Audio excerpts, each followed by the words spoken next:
So I'll kind of explain here in a couple minutes how we're going to break up part 1, part 2. That way you can kind of decide whether part 2 would make sense for you to come, because you don't necessarily have to go to part 2, but it's going to be a little bit different content and a little bit more specific. But I'm going to let Ben introduce himself, then I will introduce myself, and then we will jump in here. So my name is Ben Pontius. Andy and I work together for an organization called Elementum, and we love helping churches do college and young adult ministry, particularly this part of the process, starting something new. So I got connected, started doing this work, started a college/young adult ministry in Fargo, North Dakota, which is where I currently live. So I'm a long ways away from home. And stayed connected with Andy. Andy kind of coached us through the process of starting the ministry, and then ended up coming up on staff with Elementum several years ago to do what we do full time, which has been a ton of fun. So I've got 3 kids, been married almost 12 years. What else? That's probably all you need to know. If you want to know more about me, you can ask me afterwards. Yeah, I'll turn it back to you. My name is Andy Abramson, and I live in Austin, Texas. We've been there for the last 6 years. I was trying to think the other day, I've been doing, this summer will be 26 years of doing college and young adult ministry, which is really fun to think how fast that's gone since I've been a young 20-something doing it. I have 5 kids. 2 of them are in college, twin girls. One of them's at the Azusa Pacific in Southern California. Twin sister is in Orlando, Florida. So we have them on the opposite sides of the country, which makes it really interesting. I have a daughter who is a senior. She's going to be graduating, won't be going to school right away. She's actually graduating with a real estate license and her piloting license. And so she's working on becoming a commercial pilot, so which is pretty wild that she can do that not kind of slacking. Yeah, I know. I'm like, please fly me around. So we really enjoy, we started Elementum in 2010, so this will be almost 12 years we've been doing this, working with churches. Had the opportunity to work with hundreds of churches around the country, which has been really fun. To be in spaces like this. I've been doing Roundup, I think, for 5 or 6 years now, helping Mitch do this, and it's always a great honor to be in spaces like this. So here's what I want to do is let me kind of give you a quick overview of how we're going to structure part 1, part 2. Then I want to kind of get a read on the room a little bit, and then we'll jump in to some of our conversation today. So here's how we're going to structure part 1, part 2. Part 1 is going to be kind of some high-level overview of starting a college ministry. We're going to talk to you about some of the kind of big principles, some of the things to think about. Part 2 is going to be more of like the tactics of it. So we have a whole process that we walk through with churches that usually takes about 12 to 18 months. And we're just going to kind of walk through each of those steps, some of the assignments we give them, some of the things that we would encourage them to do at that stage. So it's going to be the more practical, but you're going to get a lot of great content on kind of the overview. So you might say, hey, I'm good at that point. Or you want to come back this afternoon, we'll go into the more of the practice of starting a college ministry. Okay. So let's do this. How many of you would say you feel like you're kind of restarting a college ministry? So you maybe have a little bit of something, but feel like not a whole lot going on. A couple people. How many of you would say you're kind of starting from scratch? You really don't have anything? Okay, cool. How many of you just couldn't find a breakout, and so you're just like, our college ministry is killing it, but I'm just going to sit in the quiet room because it looks pretty comfortable? Anybody? No. How many of you would be kind of more college and young adults? So it'd be kind of like 20-somethings. Yeah. How about college specific, campus? Yeah. Okay, cool. Awesome. Sweet. So here's what I want to do for the next couple minutes is I want to talk to you a little bit about 2 major problems that we see when starting a college ministry. And these would be kind of, the way I'll describe it is when I'm on a call, and I do probably 100+ calls a year with different leaders. Some of those are pastors, some of those are volunteers, just to kind of talk through their ministry a little bit. And there's kind of 2 buckets where I see a lot of people kind of falling down. Number one is they're very random in building a ministry. And so what I mean by that is they're not thinking sequentially about the steps that they need to take, and they're just all over the board closing their eyes, throwing things at a wall, and then hoping that they would stick. The term that we use quite a bit is called ministry sequence. And ministry sequence is the sequential process of building a ministry. The example I always use, and you'll see this a couple different spots today, is we talk about this idea of building a house. We're in the process right now of getting ready to build a house. And so if Ben and I are in a conversation and Ben's like, okay, like tell me your plan, for building your house. And I'm like, okay, Ben, here's what I'm gonna do first. First, I'm gonna build the roof. Then I'm gonna paint the kitchen. Then I'm gonna clear cut the ground. Then I'm gonna put the walls. You look at me and think, bro, you're an idiot. Those are the individual components of building a house, but there's a certain kind of order that you put the house in. We do ministry a lot of that same way. We kind of work on a little bit of the roof, and then we jump over to painting the kitchen, and then we wonder why there's no momentum. And really, when we talk about this idea of ministry sequence, it's saying, what stage of ministry are you in? Right? And what are the 2 or 3 most important things that you need to focus on right now? Right? And kind of almost put blinders on and not be distracted when you go to a conference of like, yeah, but Drew Dabbs is doing this, or, Chris Cummings is doing this. And I was saying, no, this is the stage we're in. This is what we're working on. This is what we're building, because if we know we are here and can do that, then we'll get there. Then we'll get there. Then we'll get there, and thinking through sequentially. So that's kind of one of the big pitfalls that we see within ministry. The other one is what we call copy and paste ministry, right? And it's a temptation to sit in a room in a conference like this, hear what somebody else is doing, or look at what the church down the road is doing and just say, that's what we got to try to replicate. Like, they have a band, they have a speaker, they do mission trips to campus, they do, you can fill in the blank to whatever that looks like. If we can just do what they do, then it will equate us being successful in ministry as well. And so we'll try to copy and paste what somebody else is doing. Or, honestly, for those of us who are a little bit older in the room, we copy and paste what we experienced in college ministry. Well, we used to do it this way, or when I was in college, this is the way that we did it. And so you try to replicate something that you experienced maybe, 5, 10, 15, 20 years ago or whatever. And so that's what I would say is like a couple of the major kind of problems that we're dealing with. And I really want you to kind of step back a little bit today and begin to say, okay, how do I think creatively about how God is calling us to build a ministry, maybe redefine what ministry looks like, and to begin to take some steps forward here today. So I'll turn over to Ben. So really, one of the problems with the copy and paste method of ministry is that it is copying the tactics that someone else is doing. So we'll talk with leaders about the difference between a strategy and tactics. A strategy would be things like, so for college ministry, if you're campus specific, a strategy that most campus ministries have is, let's reach the freshmen. Right, that's a strategy. You can do that. There's a whole lot of different ways. Reaching new freshmen is a key strategy if you're a campus ministry. Now, the way that plays out is the tactical side of things.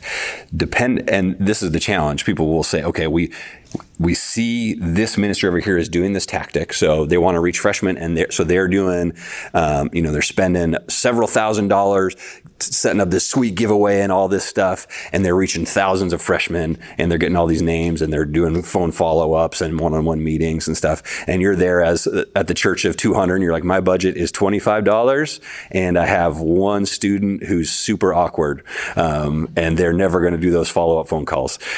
And the temptation is to be like, oh, well, we got to do what they're doing. We got to copy their tactic. That's not necessarily the case. There are other ways to achieve that strategy, to follow that strategy of reaching new freshmen that don't require you to steal someone else's tactics. Now you can learn from other people's tactics, but so this is a key thing. We need to differentiate these two things and say, what's the strategy? What's the goal that we need to achieve? And then based on how God has wired us as individuals, the gifts, the strengths, the capacities, the resources that we have in our church and the needs and opportunities in our context, then we figure out what the tactics are instead of copying and pasting other people's tactics into our context. And that's a really important thing. Does that make sense to everyone? Yep. Okay, cool. So here's 4 more mistakes that we see churches making. Andy talked about 2 problems. Let's move those problems off the table. And here's some mistakes that we'll see. One is not evaluating readiness, right? If you are saying, man, our church wants to launch a campus ministry or a young adult ministry, we'll talk with leaders in churches who say, man, we want something to reach young adults, and ask them some questions like, hey, do you have any college students at your church? Is your church a welcoming place for 20-somethings?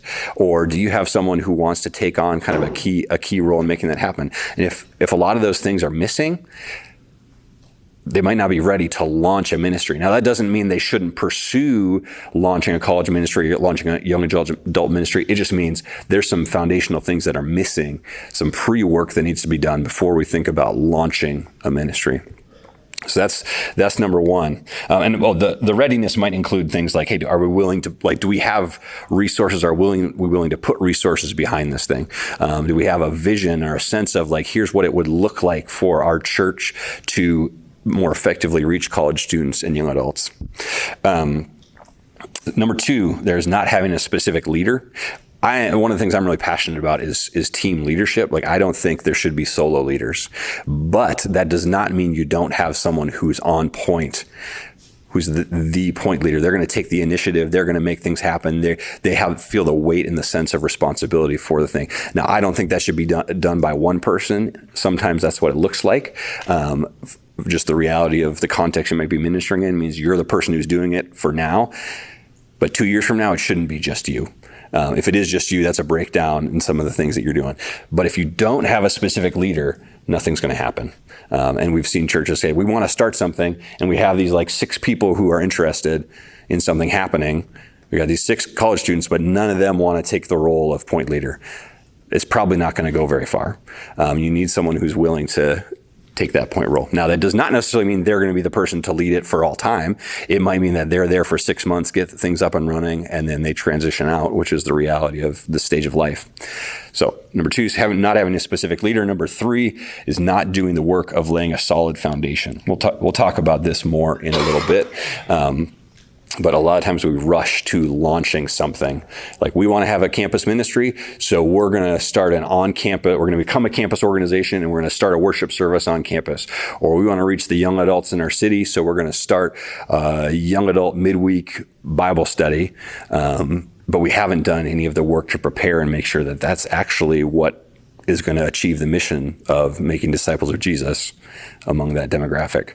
Again, we'll talk more about that in a little bit. Last one, this is just kind of reiterating something we already touched on, doing copy and paste ministry, just taking what worked elsewhere and putting it here. And we reiterate this one consistently because this is probably one of the number one issues that we see working with leaders is they say, this is how they're doing it. We're going to do that here. It worked there, therefore it must work here.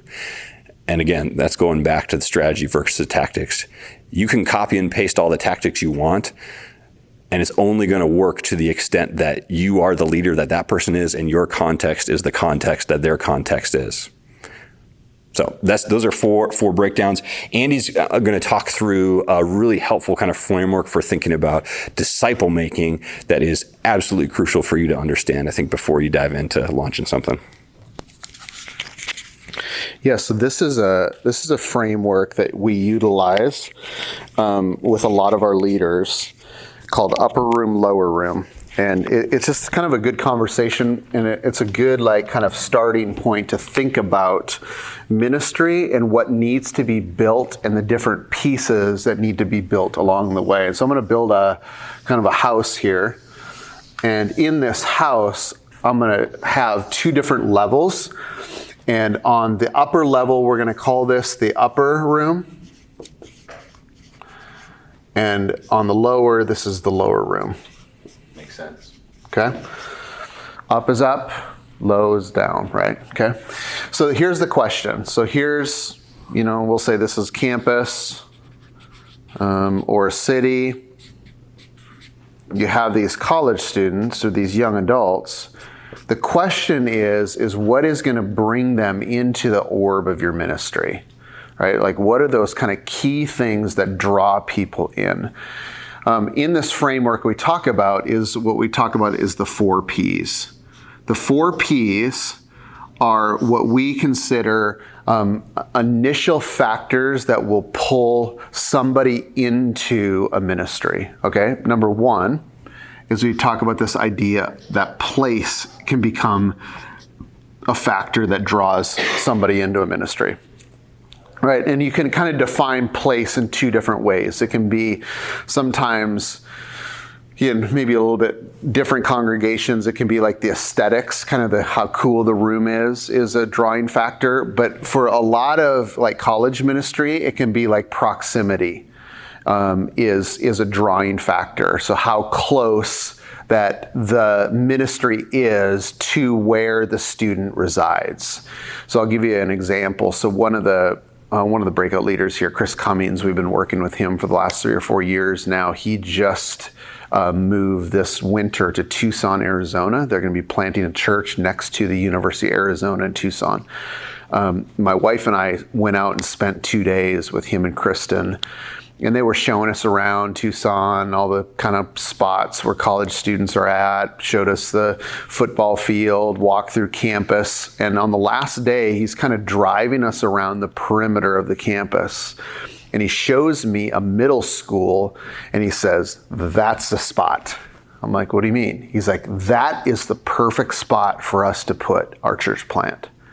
He said, so here's the middle school, and then if you look right across the street is one of the biggest student common areas where students hang out, along with like 3 of the biggest dorms that are on the campus are right across the street from this middle school. And he said, "Man, if we had church there, the place would be so ideal in proximity to where the students are at, where they could literally get out of bed, hang out, walk across the street, and be at the middle school."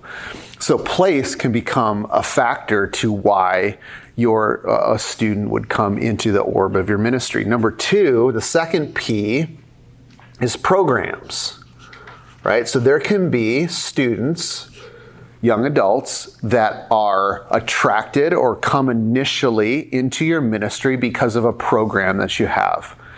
Man, they have Sunday school. They play ultimate frisbee in the common area on Thursday nights. Fill in the blank. Like, there's a program that is an initial drawing point to a student coming into the orb of the ministry. Number 3, the third P is personality. And the way we define personality is kind of the attractiveness of key leaders in your ministry. So, man, the lady who leads our small group, I love her, right? Or, man, that guy's a great speaker. I love the way he opens up the Word of God. Or, man, that worship leader is incredible. Like, so there's kind of this like draw to the personality of a person who's in key leadership within the ministry that can become a drawing factor. And then the last one, and this would probably be the biggest P, which is people, right? So I go to the college ministry because my roommate Sarah invited me to the college ministry. Or my coworker John invited me to Ultimate Frisbee Night, or fill in the blank. That the people are the driving factors. And so for a lot of students, these 3 Ps become the reason at why they initially come into the ministry. Right? Could be a place, could be programs, could be personality, could be people. Now, here's the challenge in ministry. Can we give them something more than the lower room of ministry And can we help move them and begin to move them into the upper room? And here's what the upper room is. It's really around this vision of disciple making. And what I mean by that is, and I want to kind of expand on that a little bit, is to be so overwhelmed and captured by the love of God that they want to pour their life into the mission of God and to turn around and make disciples. All right, so can we move students beyond place, beyond program, beyond personality, beyond people, and to begin to move them into the upper room of ministry, which is really around a vision of disciple making. Now, here's what we learned during COVID. Not just college ministry, but churches. Because this is the reason that even adults will come into the church. But what happens if the reason that you come is place, programs, personality, people, and that equation changes, and you're only functioning in the lower room? What we found during COVID was people leave, right? So if you became, because there was a place, and now the place you no longer can meet there, or in a different scenario, maybe the church moves 4 blocks, 7 blocks, 10 blocks away.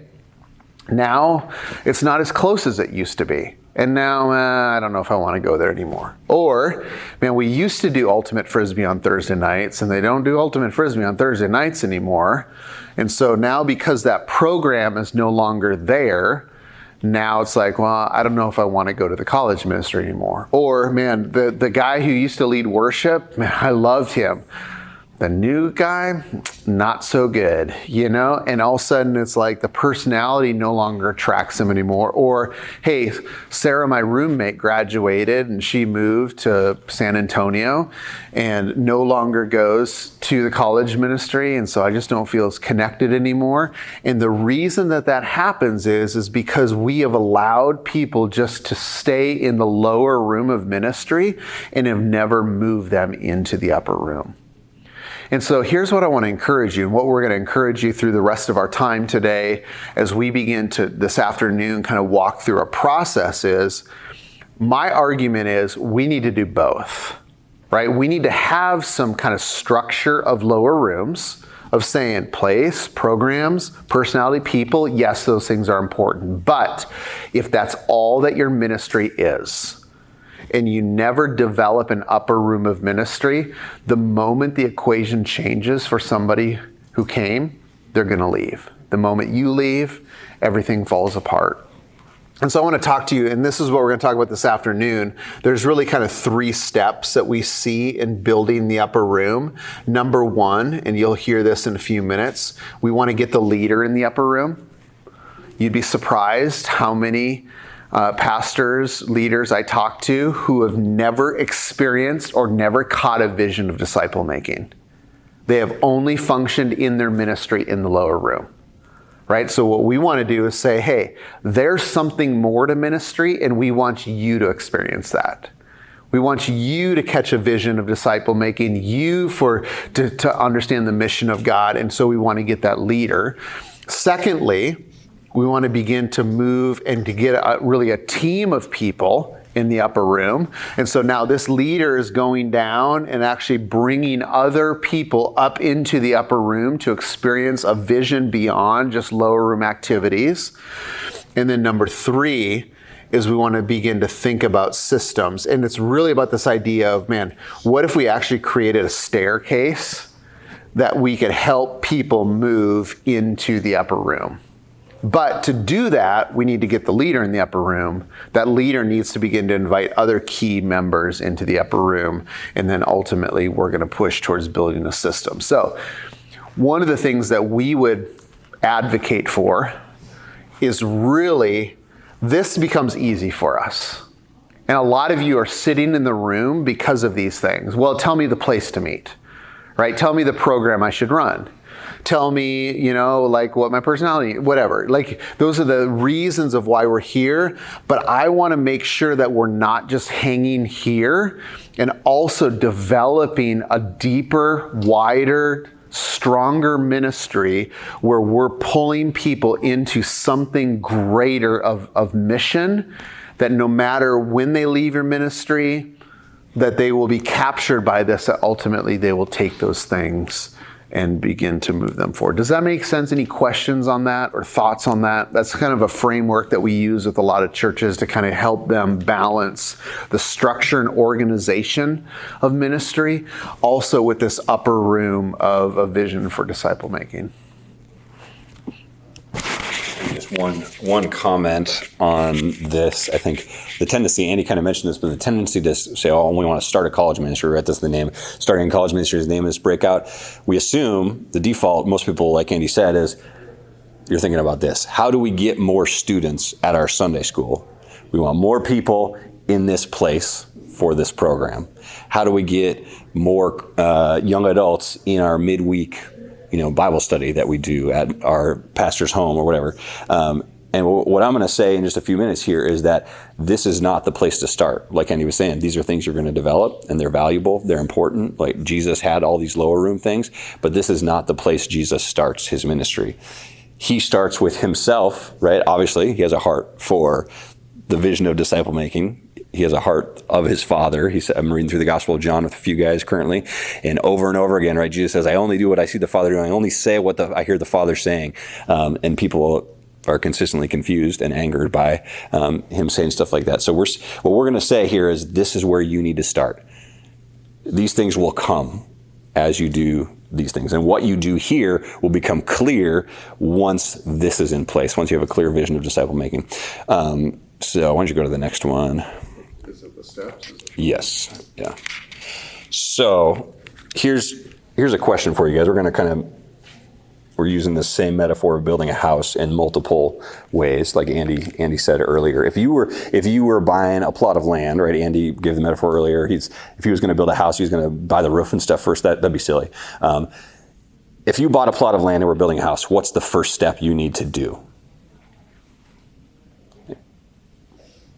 You got your land, you want to build a house. What's the first step? That's what most people say. But it's probably not the first step.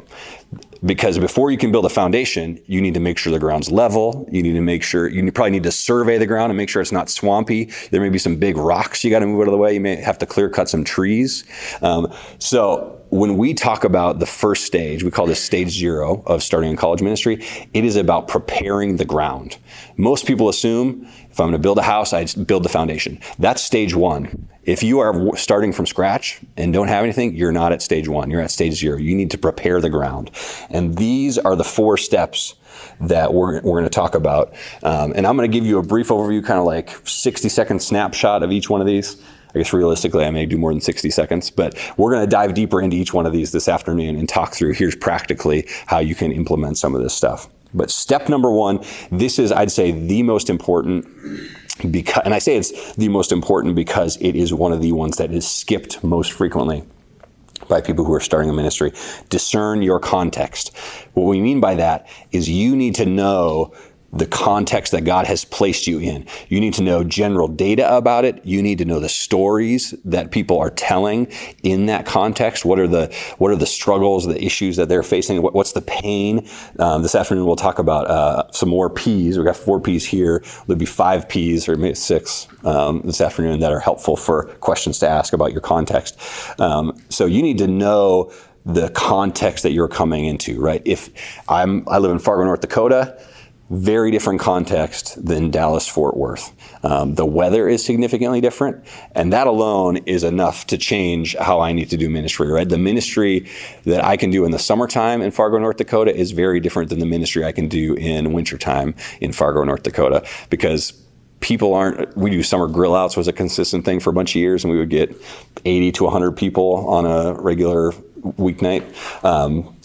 Wintertime, we can't do grill outs because it's negative 32 degrees in the winter.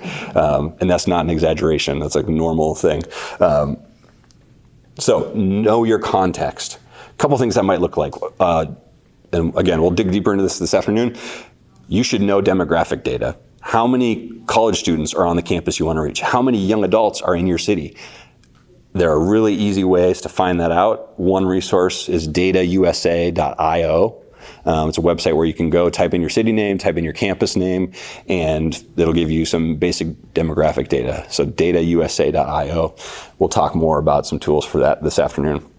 Step number 2, disciple-making basics. So these two, the next two, are really what Andy was talking about here, is getting you as a leader into that upper room where you have a vision and a heart for disciple-making. The tendency in the church world, many of the leaders that we talk with, their vision of disciple-making is functionally getting students to a Bible study. If I get them to a Bible study, or if I get them to this class, I'm discipling them. Now, that may be a part of discipleship, but it's not the entirety of discipleship. You read through the Gospels and look at Jesus' method of disciple making.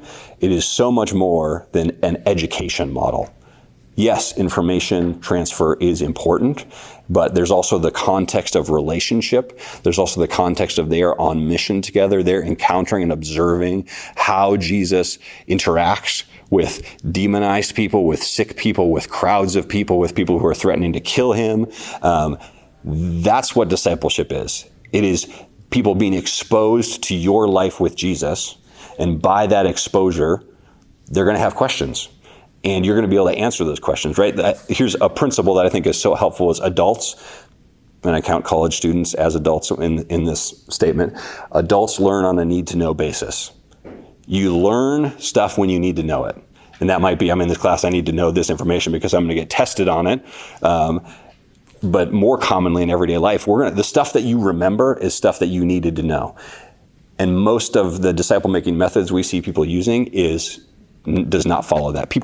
It's giving them information they don't feel a need for.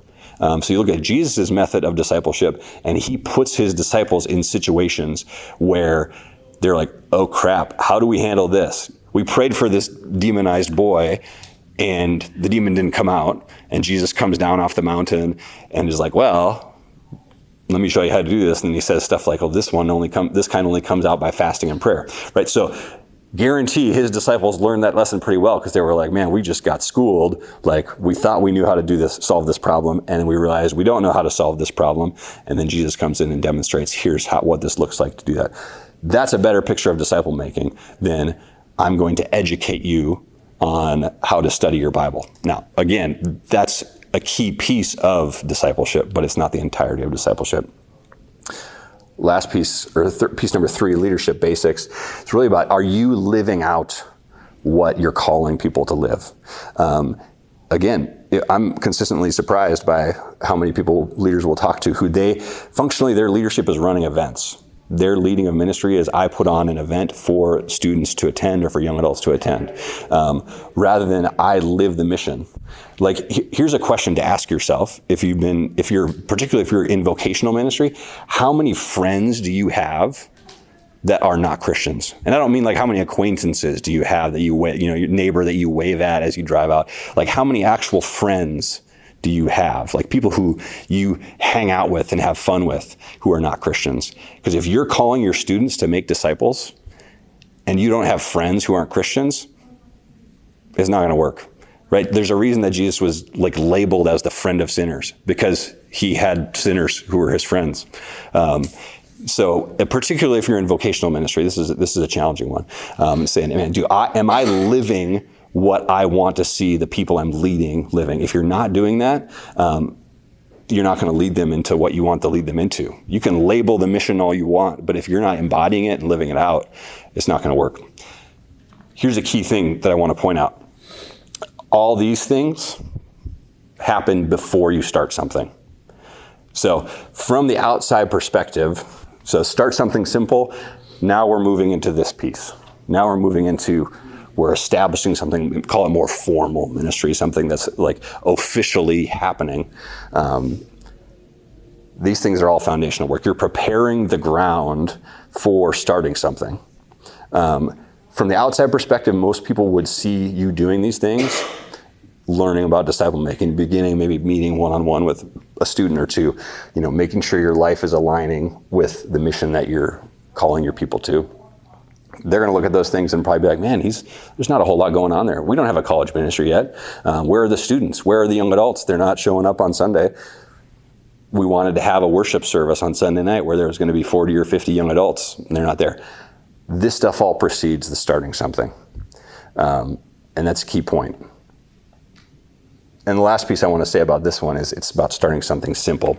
It needs to look like what you are capable of as a leader, not the copying and pasting what works somewhere else. So for some ministries, some contexts, that might look like starting something simple might be, I have the 4 college students who go to our church over once a week, and we have dinner and do a Bible study.